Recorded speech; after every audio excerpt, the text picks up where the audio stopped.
Assalamualaikum warahmatullahi wabarakatuh. Perkenalkan, nama saya Aulia Sucina Rahmadani dengan nomor induk mahasiswa 19921520031 dari akuntansi terapan kelas A. Nah, di sini tujuan saya membuat video ini yaitu untuk sebagai tugas pengganti final ekonomi mikro. Nah, yang pertama yaitu uraikan solusi untuk mengatasi pemulihan ekonomi nasional regional di masa pandemi COVID-19 yang melanda dunia saat ini ditinjau dari sudut pandang mikroekonomi.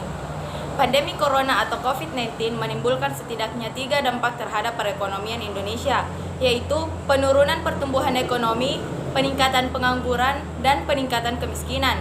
Untuk itu, pemerintah harus segera menyiapkan program dan kebijakan pemulihan secara cepat dan tepat. Menteri Koordinator Bidang Perekonomian Airlangga Hartarto menerangkan langkah-langkah yang ditempuh pemerintah. Ia bilang dalam setiap langkah yang pemerintah ambil tersebut selalu mempertimbangkan aspek kesehatan, sosial, ekonomi, dan keuangan.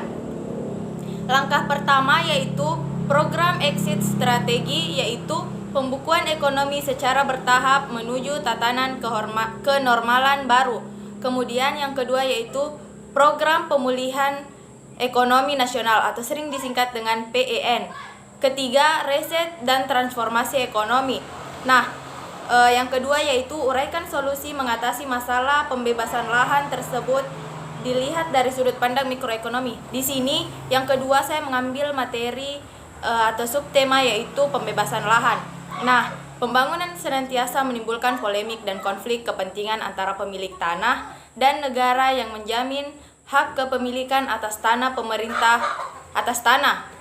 Pemerintah berusaha menjembatani konflik kepentingan yang ada dengan tujuan untuk mencapai pembangunan infrastruktur, yaitu dengan menerbitkan peraturan-peraturan tentang pengadaan tanah untuk kepentingan umum. Akomodasi secara konseptual terhadap kedua kepentingan tersebut sebenarnya sudah ada sejak tahun 1960. Pada saat Undang-Undang Pokok Agraria atau UUPA dibentuk. Tulisan ini atau saya di sini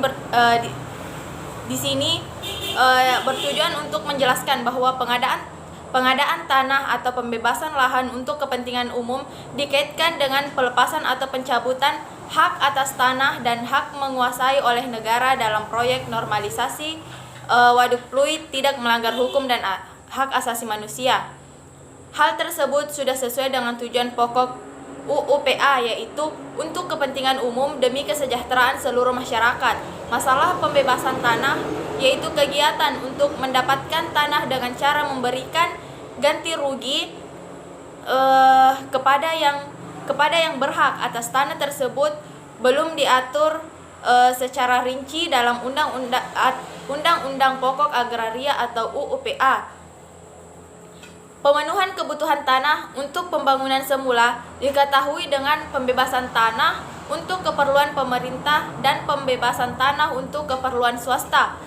Dilakukan dengan cara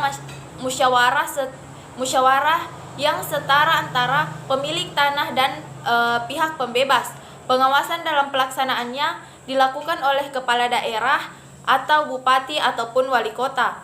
Nah, mungkin itu saja yang dapat saya sampaikan. Kurang dan lebihnya mohon dimaafkan. Wabillahi taufiq wal hidayah. Wassalamualaikum warahmatullahi wabarakatuh.